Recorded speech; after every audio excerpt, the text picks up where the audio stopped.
the most frequently asked question that our team gets around the world, or the most frequently asked theme we're asked to speak on around the world outside of, that question I just got.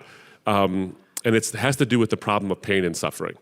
In fact, it was asked immediately after I was speaking today. Someone had asked me this question. I'm a believer, but how do I talk about or even express the idea that a good God exists when there's so much of pain and suffering in the world?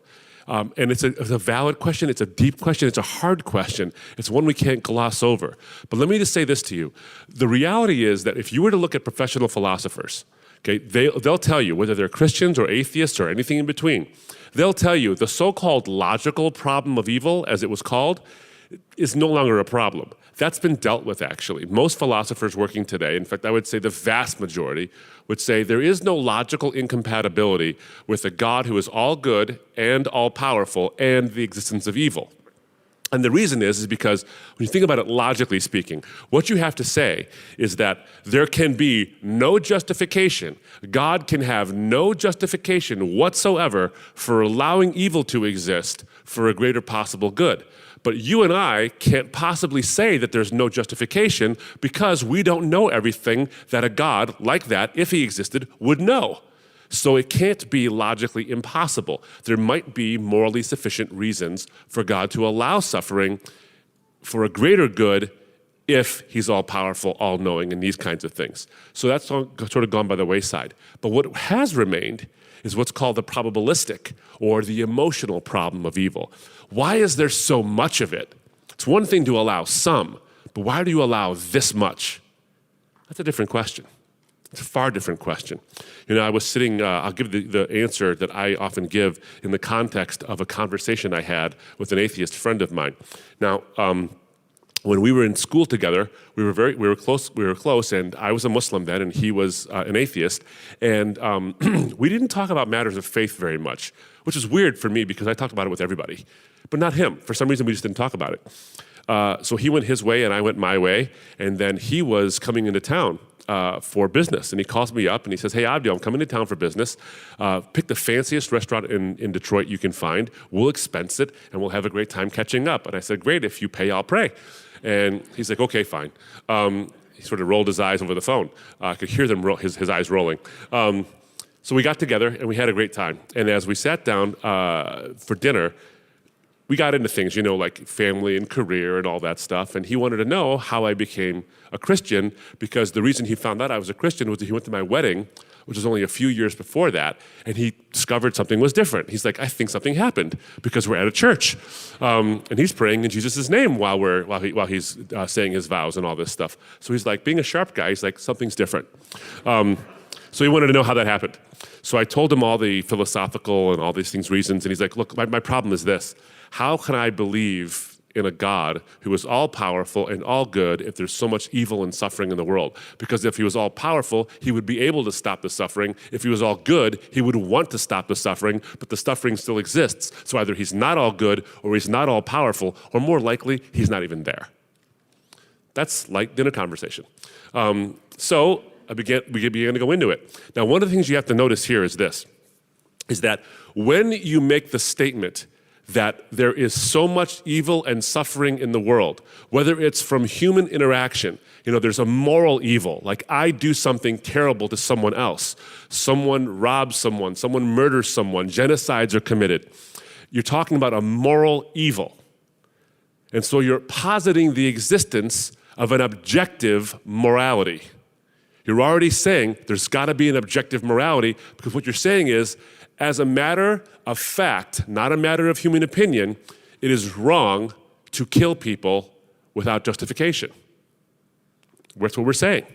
And we're saying it's not based on human opinion, which is the very definition of objective. If it was subjective, it would be based on human opinion.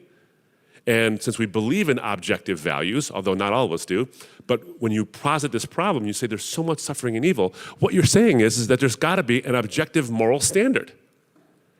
Now you say, well, let's take the realm of human beings out of it. Let's say volcanoes. How about tsunamis? How about, plate tectonics and the movements of the tectonic plates that cause earthquakes? And people die from natural disasters. There's no moral agency involved in that at all. That seems to be a terrible evil and suffering, so that seems wrong as well. But you see what's happened here is that all you've done is remove human agency from the problem, but you've still included human suffering. Ravi puts it this way: the problem of evil is always a personal problem because it's either asked by a person or about a person. So it's always personal. So it's always moral, whether it's plate tectonics and volcanoes or rape and murder. Always.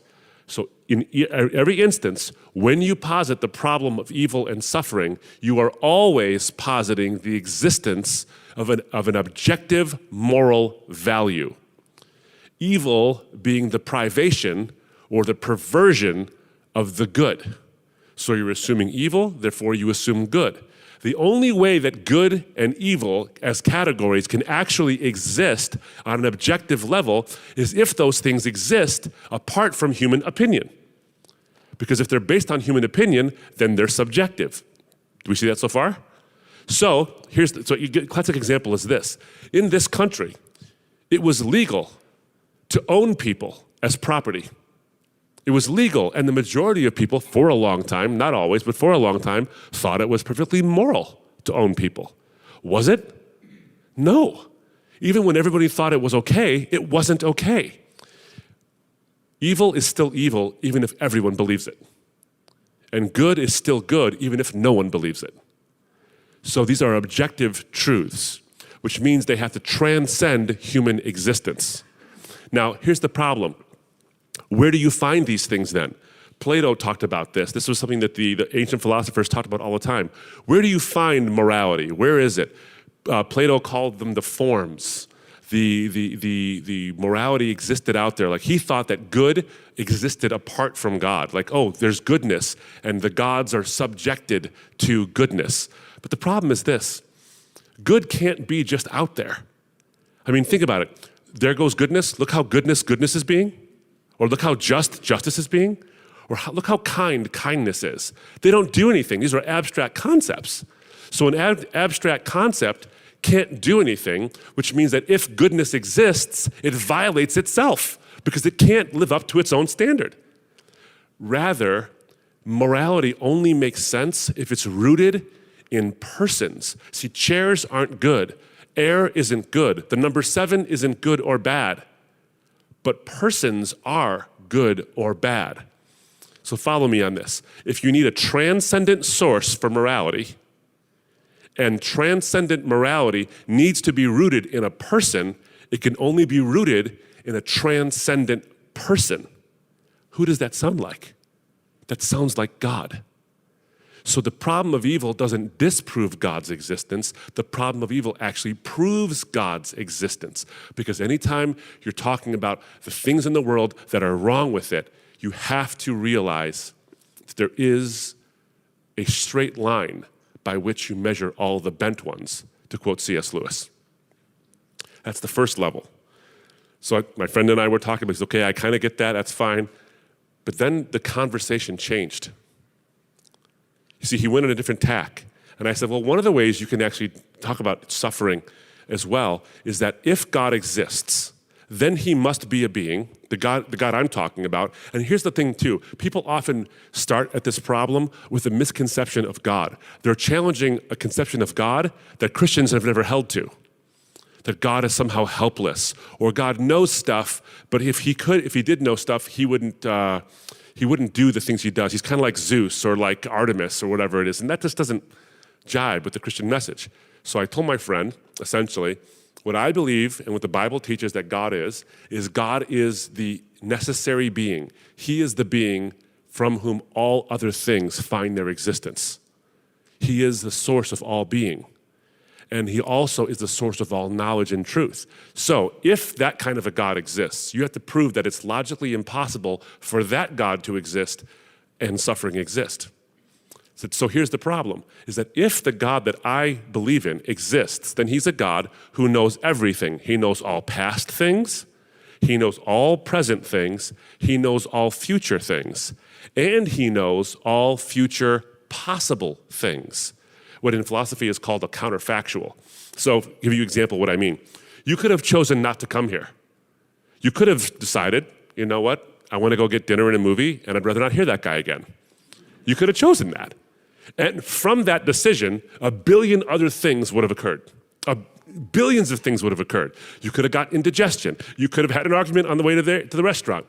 You could have gotten in a car accident. You could have stopped somebody who needed help. You might have said something nice to the waitress, would have affected her day, and her day would have been changed when she went home and talked to her husband, and they would have made up, and their marriage would have got saved. Who knows what would have happened? A billion things would have happened, and that's one decision one person makes. So God knows all the decisions and all the counterfactual decisions, the ones you could have made but didn't. So he knows all that spiderweb of future history. So isn't it possible, I ask my friend, that a God who knows all of that could have a morally sufficient reason to allow, not cause, but allow some instance of suffering to happen in our lives for a greater possible good that we have no ability with our limited finite minds to know about? It might become obvious to us in 5 minutes or 50,000 years or in the eternity to come, but isn't it at least possible? The first thing he said was no. I'm like, well, I spent all that time. No, that's your answer? But he said, no, the tsunami that happened in 2004. Remember that tsunami that wiped out 250,000 people and left millions homeless? He's like, how can you possibly say that? That tsunami results in a greater possible good. I said, here's the problem with your answer, is that what you're telling me is you know with 100% certainty there is no possible future where there is something better that could come about because of that tragedy. So you're claiming to have infinite knowledge of the future. And if you're claiming to have infinite knowledge of the future, you're using your infinite knowledge of the future to disprove the existence of a being who has infinite knowledge of the future. Do you see how self-defeating that actually is? And he agreed, and that's when the conversation really shifted. By this time, the waitresses stopped serving us the coffee, and we were the only ones left in the restaurant. And he looks up at me from the cold coffee with sort of a mist gathering in front of his eyes, and he says, I want to know this. How can you tell me this God values me or my mother and that he's good when he let her die when I was 10? See, the philosophical rubber meets the existential road at this particular moment, doesn't it? It's not an academic question anymore. In fact, it never was. Never was. So what do you do at that moment? Well, I prayed quick, and I asked the Lord to give me something that would be true and relevant to his pain. You see, here's the problem. He was 10 when that happened. He was 38 when he asked me. 28 years of atheism did not clear up the tears.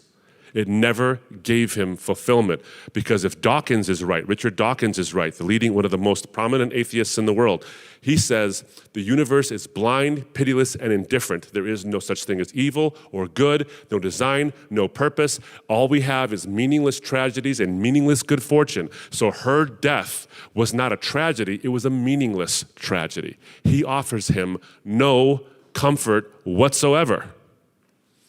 So you can live with that, or you can suggest the alternative. So I said this to him. I said, we've been talking for a while now, and you agreed that God could allow suffering for a greater possible good. You agreed. That's possible. He said, yeah, because he was waiting for me to use his mother as a punchline to our philosophical argument. I said, you know what? It's a nice theory. A Christian can tell you that. A Muslim can tell you that. A Buddhist can tell you that. A Hindu can tell you that. Some Hindus. They can tell you this. God works in mysterious ways. It's a nice theory.